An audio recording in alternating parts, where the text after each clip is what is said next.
watch Mr. Heavyweight Boxing today. Hey, what's up, man? This is Chris, the Nightmare Ariel, and you're watching Mission Boxing. Heavyweight boxing fans, what's the deal? All right, so Luis Ortiz went in there last night, and he had to earn a hard-fought decision against, a sturdy, formidable, fringe contender type guy that, that's savvy, that knows how to survive, and that's Christian Hammer, all right? If you guys listen to my prediction video, I pretty much said that I'm picking Ortiz to win, but it's not going to be easy. Hammer will not just come in there and just lay down for you and let you just run over him and, just be a showcase fight for you. He will make you work for it, all right? In this fight, though, Hammer was able to land some good right hands. He even busted Ortiz's nose.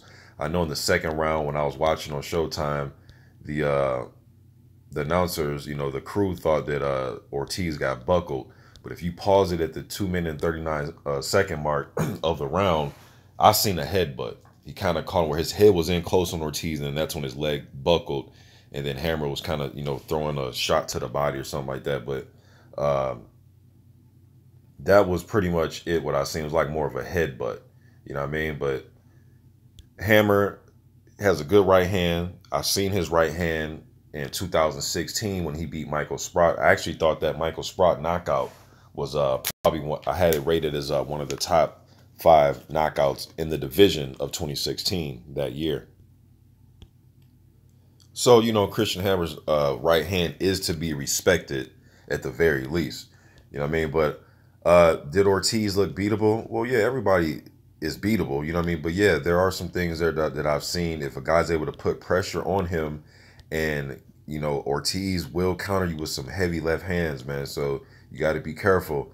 But I do think he is getting a little older. And if a guy can put relentless pressure on him and back him up and smother his combination work, kind of like what Jennings, I know Ortiz knocked out Jennings, but there were some spots and gaps in that fight where Jennings was able to, work some combinations in on the inside and be physical. Ortiz can throw back, but I'm saying, though, even if he's throwing back or not, if somebody else's pressure can just overwhelm him, that'll be, something that we can see. Somebody like a Dillian White, Adam Konowski, somebody like a Jarrell Miller, even Joe Joyce. Now, all these guys have different ways of applying their pressure. Some of these guys are just pure head hunters. Some of these guys like to go to the body. But I'm just talking about just pressure, all right? But Ortiz is a master counter puncher, and he has power on his counters. You know what I mean? So it's not, I'm not saying those guys can necessarily beat him, but it'll be interesting to see. Then Christian Hammer, with being able to knowing how to survive in this fight, I knew he would put up the high guard. I knew he would kind of try to come forward and wing over right hands and overhand, or left hooks and overhand rights. Then with him knowing how to survive, towards the end of the fight, he started going to back foot a little bit, kind of have some negative body language, not trying to really engage with Ortiz. And that comes along with having experience and knowing how to survive. I know I keep saying it throughout the video, but sometimes these type of fringe contender guys are just hard to look good against, hard to look great against. And, fans are expecting more from the guy that's the favorite. Hammer did take some heavy left hands in his fight. He did not go unscathed. Now, let's not get it twisted. He did not go unscathed. He did encounter, he did take on some big left hands, but he also landed his right hands, busted Ortiz's nose in the fight. And I've seen some comments from fans saying that, Ortiz couldn't get him out of there, but, feather-fisted Tyson Fury was able to. And, okay, that may be true. He did quit against Fury, but the way Fury was fighting him, though, man, Fury was leaning down on him, pushing his weight on him, mixing in combinations. He fought so many different ways on Christian Hammer. Hammer couldn't get anything going offensively. Styles make fights, guys. Styles make fights, all right? Tyson Fury is very underrated. His strength is underrated, especially on the inside when he can kind of tie you up and walk you backwards. He's one of the only guys I've ever seen, Vladimir Klitschko, could not I guess you want to say, grapple him on the inside. We know Klitschko was known for his clinching a little bit there when he would tie guys up to not allow them to get their work off on the inside, which is a good strategic way to nullify that. But sometimes, fans don't want to see that, right? They want to see guys infighting like Riddick Bowe.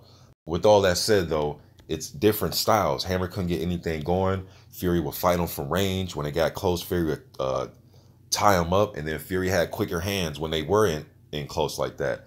Whereas Ortiz more, he wants to, you know, not fight from as far as a distance that Fury likes to do, and he wants you to kind of walk into shots and he'll counter you. You dig what I'm saying?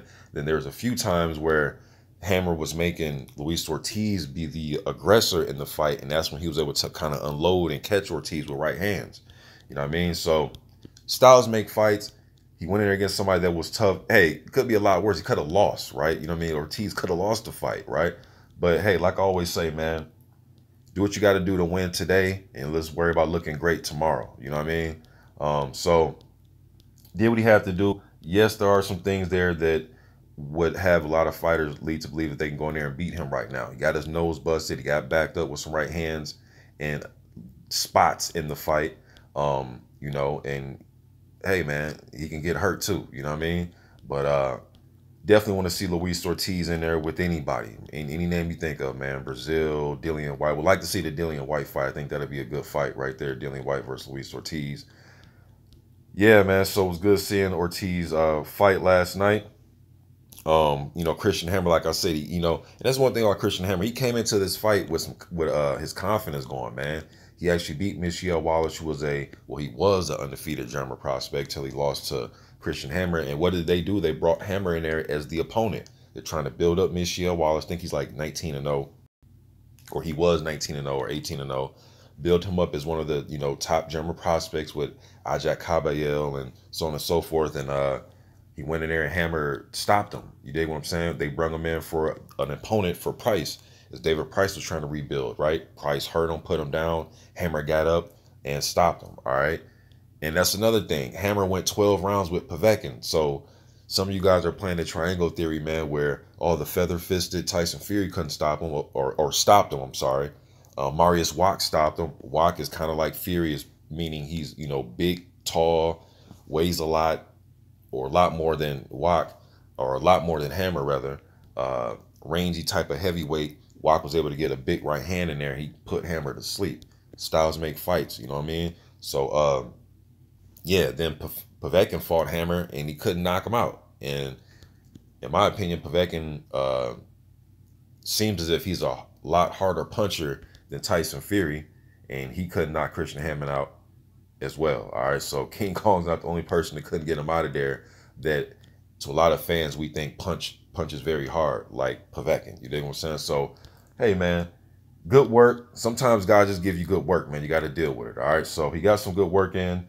Now I want to see him in there, not with guys like Travis Coffin or Christian Hammer, who are savvy guys that know how to survive, but now I want to see him in there with the Konowskis, the Dillian Whites, somebody like that, man. So you guys let me know what you think in the comment section. I'm gone.